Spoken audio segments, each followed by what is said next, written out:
concept of a man trying to change the world is overwhelming. It's like carrying the weight of the world. So let's change the vocabulary and say, let's do the little we can.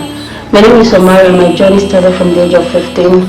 I've always had that burning desire to help people. I realized later on in my life that my depression and anxiety is not only about what I've been through, but it's about what is happening around me in my society. And I'm in Nigeria, and if you're in this country, you know how it is. Started going for outreach since the age of 15, that is year 2010. That was when I visited a hospital close to me in my community, and I was able to reach out to them with the little I can during Christmas period. So ever since then, I've always had this drive to do more, and as time goes by, we're able to have members and we're able to go out to hospitals. So when I got to the university in the year 2015, I was able to mobilize some students, and we continued. We visited hospital, prison, we visited schools, to an orphanage home. So we were able to do this through the help of people that donated and people that volunteered. I would say that it has all been rosy because there was some period that we were not able to go out for outreach. But it has always been in my heart that I would want to continue with what I'm doing, because I've always found myself in some deep arguments in helping people. When I see some things going on in social media, it touches my heart, it breaks my heart, and that's how I realize that there's a void in my heart, that the only thing that can feel it is when I reach out. One of the things in life to discover is discovering yourself, the journey of self-discovery. If you can discover who you are meant to be and who you are meant to touch, then your life will be fulfilled. And I've realized that my life is centered around those three factors: music, food, and charity. And that has helped me so much to know who I want to be, and I want to be that change.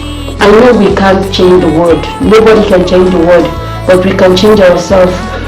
We can change our character. I listen to the news and I see topics like global warming, deforestation, how our activities here on earth is affecting the world and is going to bring doom.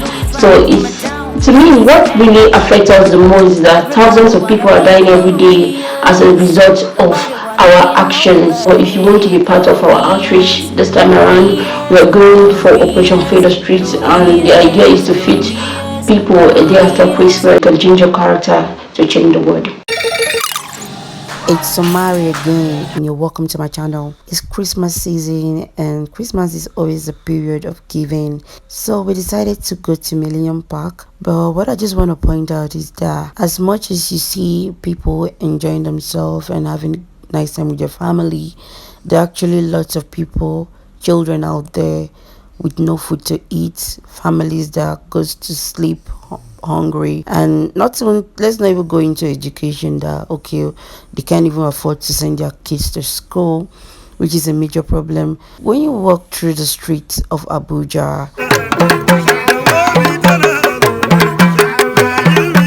any place in this country, anywhere in Nigeria, you see hundreds of kids on the streets begging with no academics at all. I kind of wonder that when is this gonna end, because it's something that tends to happen.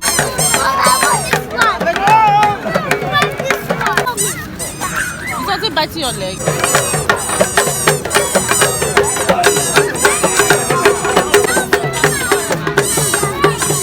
People that are less privileged, no one person can do that, but we can try to impact lives with our decision. It's something I do like every year, go out and we try to do something to impact lives. But the thing for me this time around that is making me sad is that we can't really eradicate hunger in Nigeria. Every year we go for Operation Feed the Street. It varies. Sometimes we go to schools, people visit prison. I might not have much, but the little I have, I try to do the little I can. With the help of other people too who donated, or volunteers, we were able to do this stuff. All I'm just trying to say is that we should be charitable. We should try and influence the world. Let's not allow adulthood or the state of the country or of the economy makes us to forget totally about charity, because God is gonna ask us that, okay, I was naked, you didn't clothe me, I was hungry, you didn't feed me.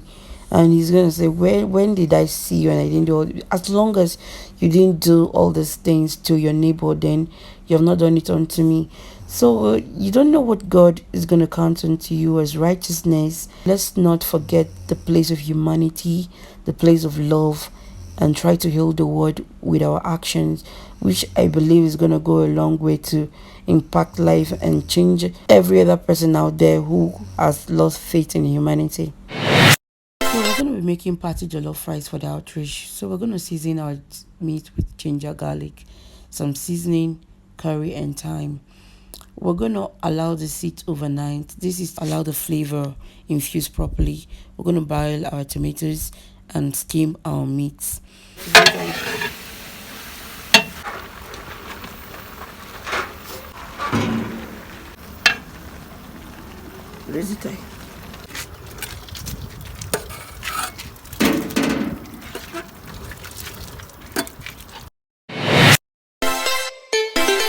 I don't want to over fry it, so I'm just going to slightly fry it.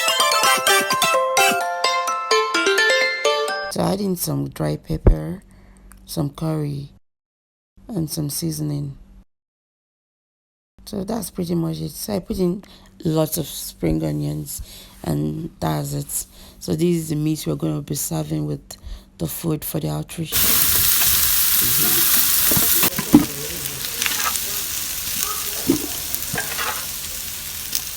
The key to a perfect jollof rice is to fry your onion, ginger, and garlic in hot groundnut oil.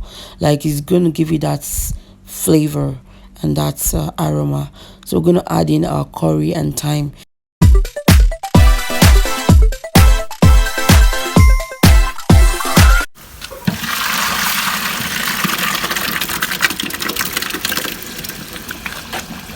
Wow, this is beautiful.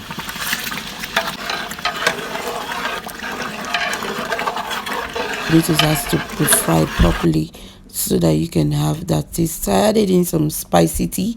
Spicy tea is actually the seasoning you use for jollof rice in Nigeria. It gives it that color. So I added in my beef seasoning, because we are actually using beef for the food as a stock.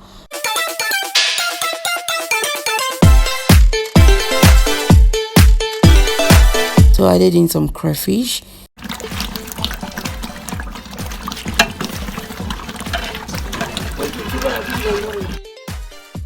We're gonna add in our water and then the beef stock. So we're gonna allow this water boil. Then we'll add in our rice.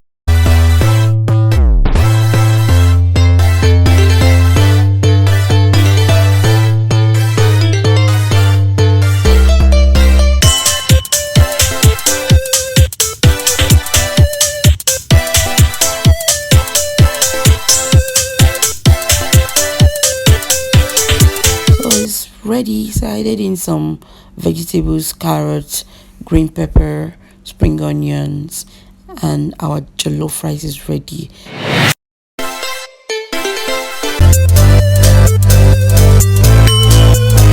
Simple coleslaw, carrots, and some cabbage, and our food is ready and good to go.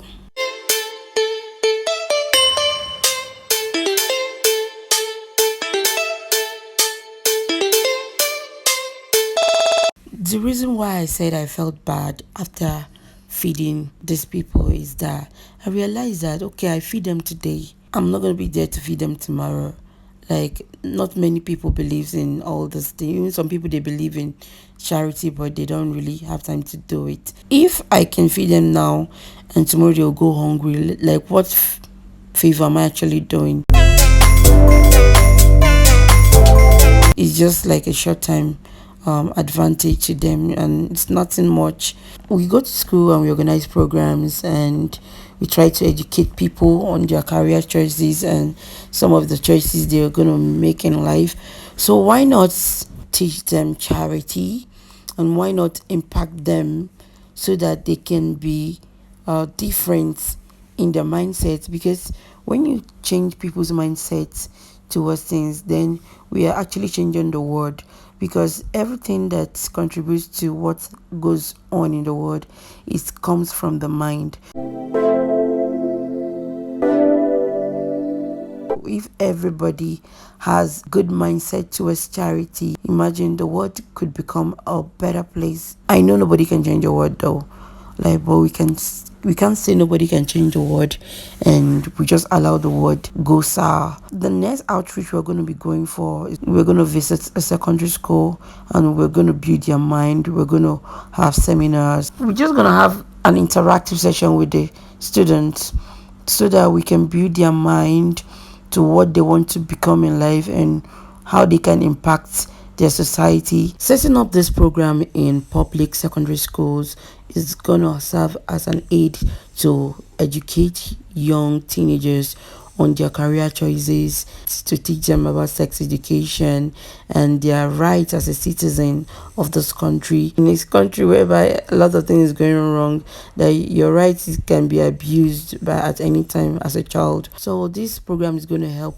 to enlighten their mind so that they also can be a source of healing to the world. If you haven't subscribed already, please hit that subscribe button and give us a thumbs up. Bye.